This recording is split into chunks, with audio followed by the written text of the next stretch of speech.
Tanggal 2 April 1931 menjadi momen penting bagi Kerajaan Bone.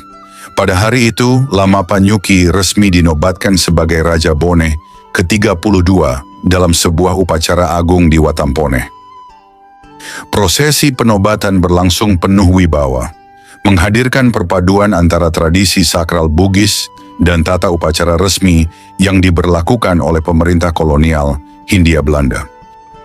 Sebelum prosesi penobatan dimulai, Kerajaan Bone terlebih dahulu melaksanakan rangkaian ritual adat yang bertujuan menolak roh-roh jahat serta menetralisir pengaruh buruk. Salah satu ritual terpenting adalah tarian sakral yang dibawakan oleh para bisu. Mereka menari dalam gerakan-gerakan ritmis yang syarat mana spiritual. Dalam tarian tersebut, para bisu mengelilingi pusaka-pusaka kerajaan dengan gerakan ritmis. Bagi masyarakat Bone, pusaka bukan sekadar peninggalan sejarah, melainkan benda suci yang menjadi penopang utama legitimasi seorang raja. Pusaka-pusaka ini melambangkan kewibawaan, martabat, sekaligus tanggung jawab raja dalam menjaga keselamatan negeri dan kesejahteraan rakyatnya. Sebagian besar pusaka itu merupakan warisan para raja Bone terdahulu, yang usianya telah mencapai ratusan tahun. Tarian para bisu dipercaya mampu menghalau kekuatan jahat dan membersihkan ruang upacara secara spiritual. Iringan musik tradisional Bugis, tabuhan gendang, gong, kancing, dan anak bacing mengalun sepanjang ritual, menciptakan suasana yang sakral, magis, dan penuh kewibawaan. Di Kerajaan Bone, bisu memegang peranan yang sangat sentral dalam kehidupan kerajaan. Mereka bukan sekadar pemuka adat, melainkan pendeta suci yang berfungsi sebagai penasihat spiritual raja, sekaligus penjaga benda-benda pusaka kerajaan yang dikenal sebagai arajang. Dalam pandangan masyarakat Bugis, bisu dianggap sebagai sosok sakral yang menjadi penghubung antara manusia dan dewata, sehingga keberadaan mereka memperoleh penghormatan yang tinggi. Sebagai penasihat spiritual kerajaan, bisu membimbing raja dalam mengambil keputusan-keputusan penting agar senantiasa sejalan dengan nilai adat, tradisi, dan kehendak spiritual. Peran ini menjadikan mereka turut berpengaruh dalam arah kebijakan dan legitimasi kekuasaan kerajaan. Selain itu, bisu juga berperan sebagai penjaga arajang, yaitu benda-benda pusaka warisan raja-raja Bone yang diyakini memiliki kekuatan sakral. Mereka bertanggung jawab merawat pusaka tersebut serta memimpin ritual Matompang Arajang, sebuah upacara penyucian pusaka yang penting bagi kelangsungan dan kewibawaan kerajaan.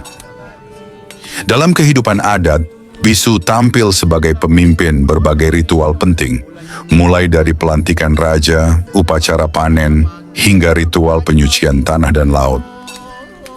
Melalui ritual-ritual ini, mereka diyakini menjaga keseimbangan antara alam, manusia, dan kekuatan gaib.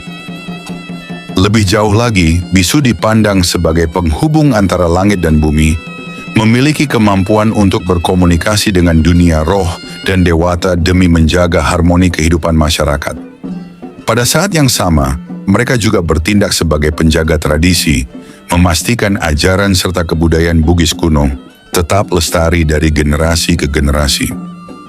Di kerajaan-kerajaan Bugis, kaum bisu tidak hanya berperan sebagai rohaniawan dan pemimpin upacara adat, tetapi juga memegang peran penting dalam sistem pertahanan kerajaan. Dalam kondisi tertentu, mereka bahkan turut hadir di medan perang.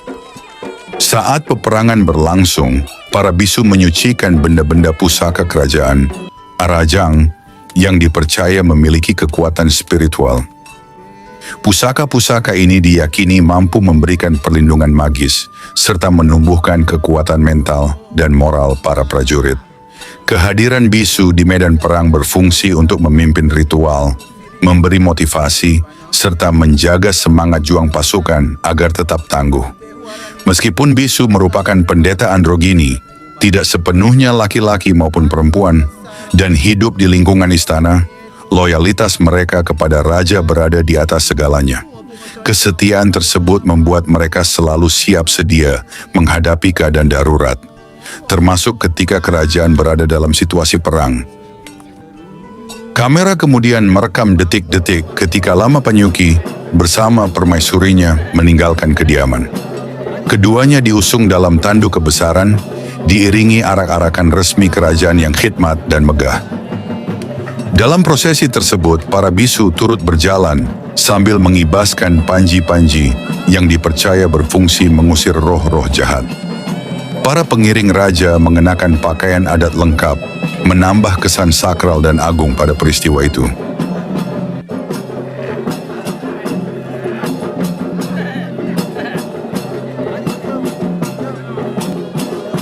Para pengiring raja mengenakan pakaian adat lengkap dengan hiasan kebesaran, menjadikan prosesi tersebut tampak sakral dan penuh kewibawaan. Warna-warna busana tradisional berpadu dengan kilau perhiasan dan senjata adat, mencerminkan kemegahan dan kebesaran kerajaan Boneh. Kamera turut merekam kehadiran para pembesar kerajaan yang berjalan beriringan, mengantar calon raja dengan sikap khidmat dan penuh kehormatan. Di sepanjang jalur arak-arakan, masyarakat berdiri rapi di tepi jalan.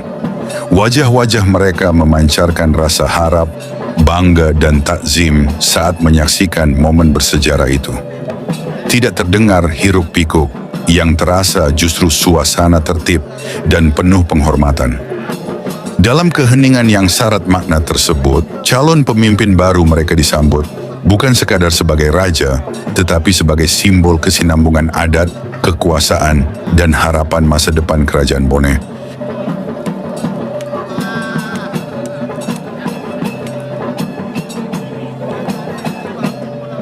Arak-arakan raja bergerak perlahan menuju gedung Lanshap, pusat pemerintahan daerah, diiringi dentuman gendang dan gemagong yang bergulung-gulung di udara. Irama musik tradisional itu menandai langkah-langkah prosesi sakral, menciptakan suasana khidmat sekaligus megah.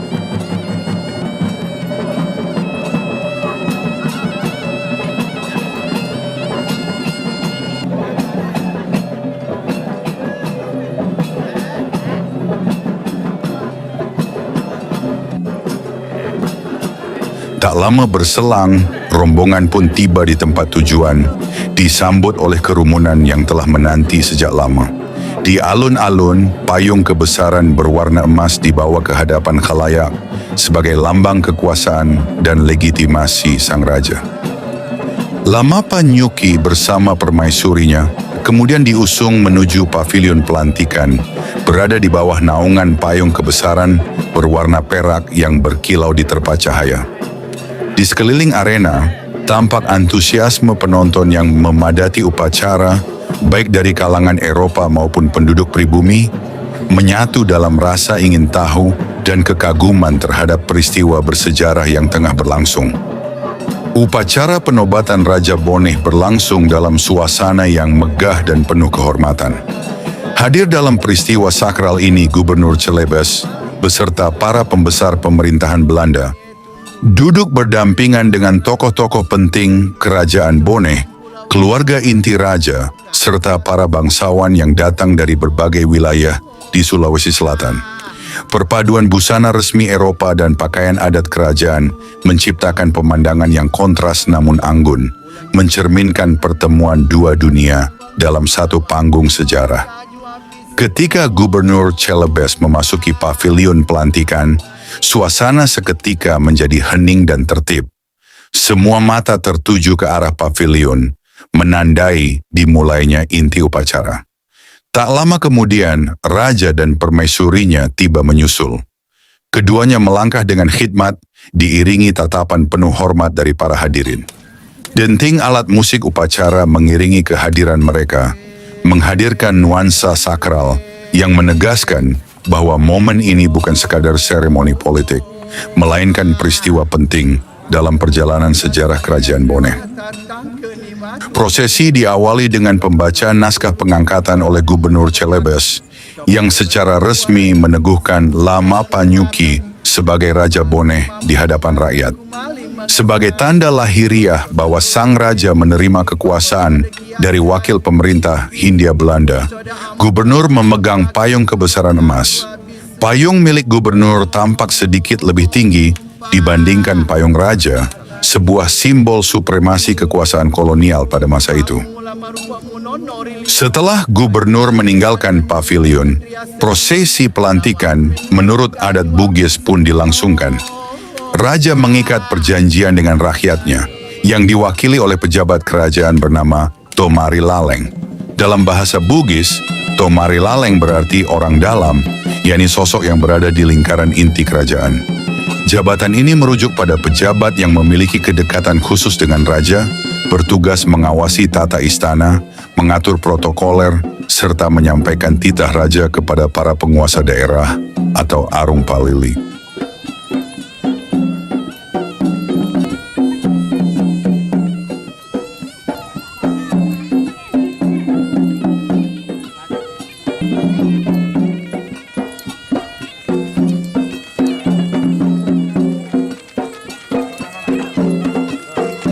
Begitu prosesi adat berakhir, suasana alun-alun seketika berubah riuh.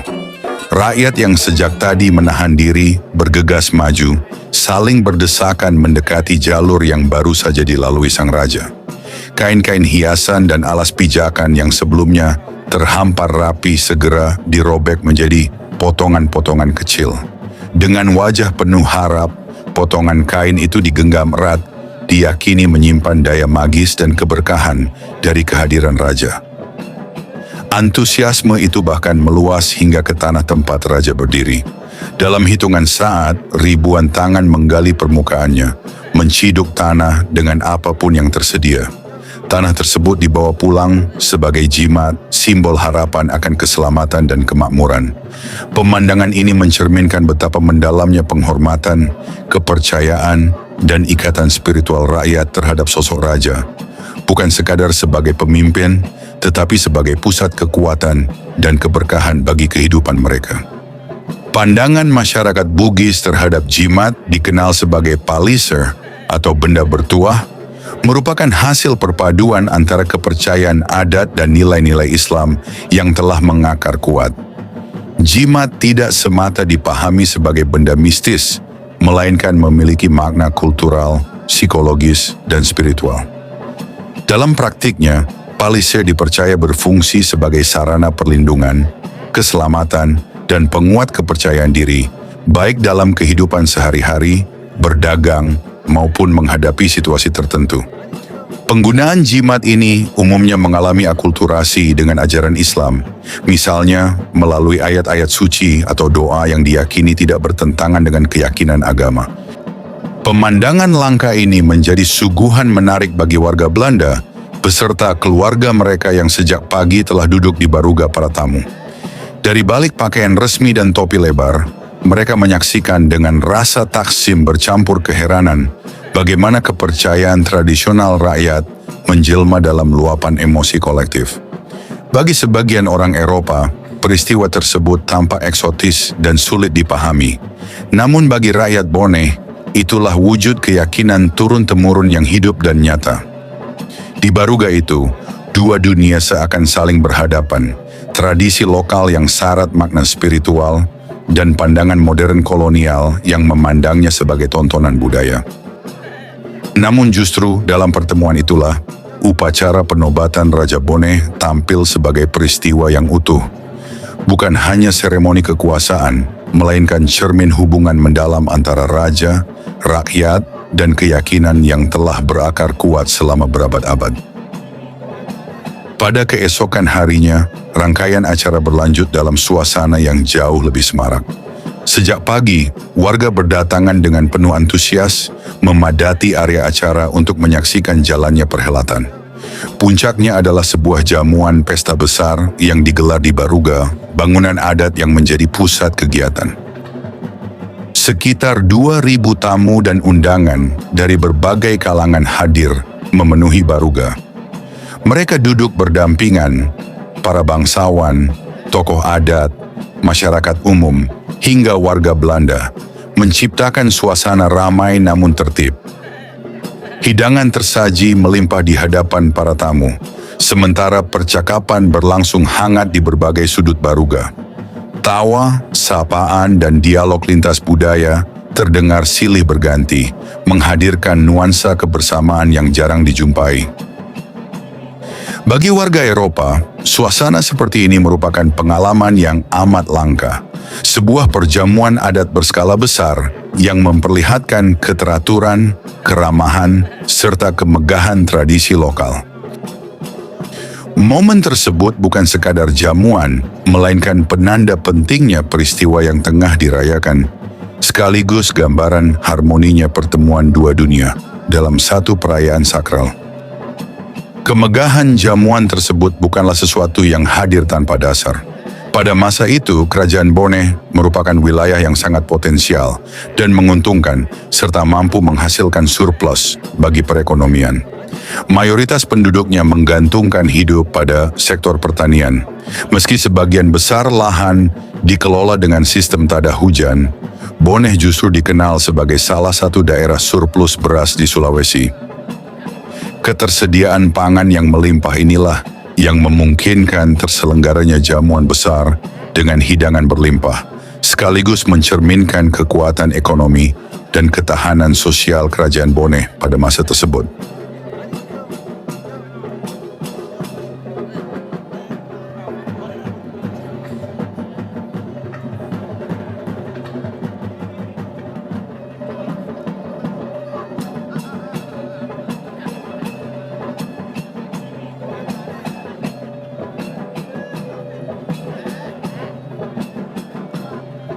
Perayaan penobatan Raja Boneh dimeriahkan dengan berbagai kegiatan olahraga dan kesenian yang berlangsung selama beberapa hari. Kamera merekam beragam perlombaan dan pertandingan yang diselenggarakan di alun-alun Kerajaan Boneh yang kini dikenal sebagai Lapangan Merdeka. Terdapat permainan anak-anak seperti balap karung, lomba lari, panjat pinang, hingga pertandingan sepak bola. Dalam pertandingan sepak bola tersebut, tendangan bola pertama dilakukan langsung oleh Raja Boneh yang baru dilantik Lama Panyuki.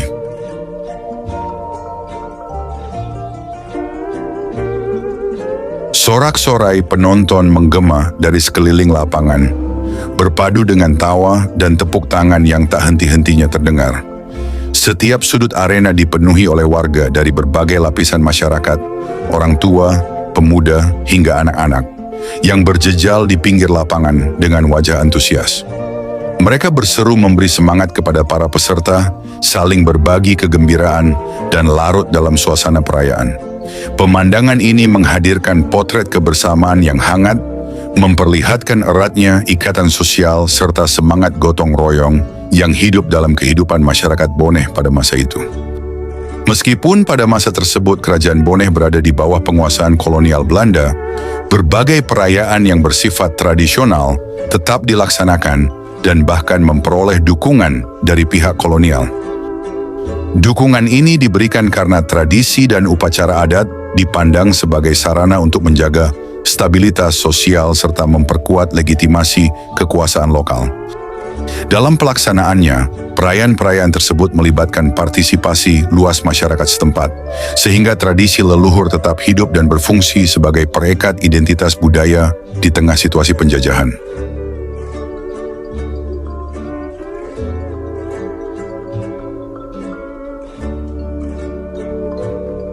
Sekitar 1 kilometer ke arah timur dari alun-alun kerajaan, di kawasan Salakoe, terletak arena pacuan kuda yang dikenal dengan sebutan Apalaringa. Di tempat inilah digelar perlombaan pacuan kuda sebagai bagian dari rangkaian perayaan besar penobatan. Ribuan warga Boneh berbondong-bondong datang untuk menyaksikan ajang yang selalu dinanti ini, memadati arena dengan sorak-sorai dan antusiasme yang tinggi. Sejumlah noni-noni Belanda tampak hadir dengan busana rapi khas Eropa. Sebagian di antaranya membawa serta anak-anak mereka untuk menyaksikan perlombaan. Mereka berdiri di pinggir arena maupun duduk di tribun, mengikuti jalannya pacuan kuda dengan penuh perhatian. Sesekali terlihat ekspresi tegang saat kuda-kuda berpacu kencang. lalu berubah menjadi senyum dan tepuk tangan ketika para joki melintasi garis akhir. Anak-anak berlarian kecil di sekitar tribun, menunjuk ke arah lintasan sambil bersorak, larut dalam riuh rendah suasana.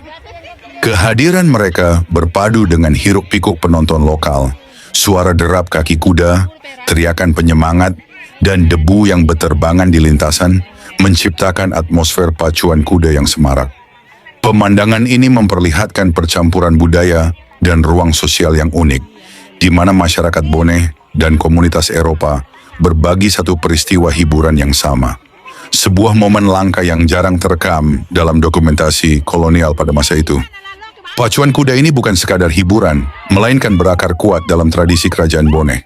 Sejak dahulu, Boneh dikenal memiliki pasukan berkuda yang andal, memainkan peran penting dalam kekuatan militer dan wibawa kerajaan.